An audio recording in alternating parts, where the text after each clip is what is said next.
Bħalissa dija kampanja tarfin mid-Dipartiment tal-Emerġenza u mill-Isptar Mater Dei bilan li teduka aktar dwar il-ħidma li ssir f'dan id-dipartiment kruċjali għall-isptar u għall-pajjiż u fl-istess ħin tħeġġeġ użu aktar bilaqal mill-pubbliku tal-istess dipartiment.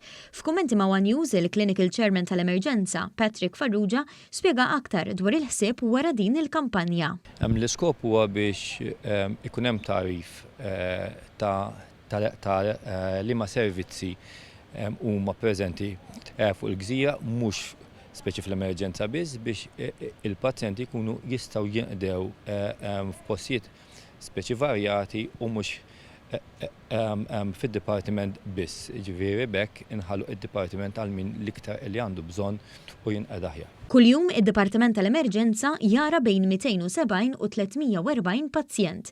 Madwar 50 minnhom ikunu jistgħu jieħdu s-servizz minn x'imkien ieħor. Fl-istess waqt qed isiru bejn 150 u 170 vjaġġ bl-ambulanzi kuljum.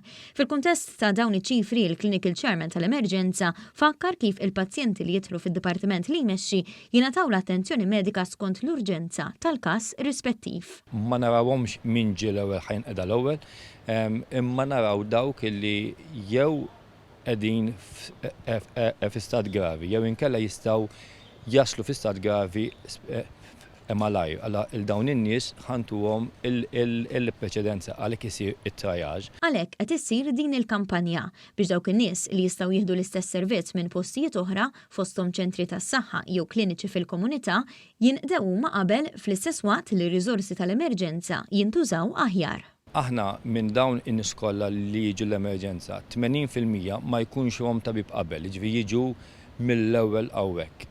Li kieku jinqdew minn postijiet oħra u jiġu hawnhekk biss dawk il-pazjenti li ħajjibagħthom it-tabib tagħhom jew li vera għandhom bżonn, ovvjament ir-riżorsa li għandna ħannużaw aħjar biex min għandu bżonn jinqeda qabel u f'qasir żmien.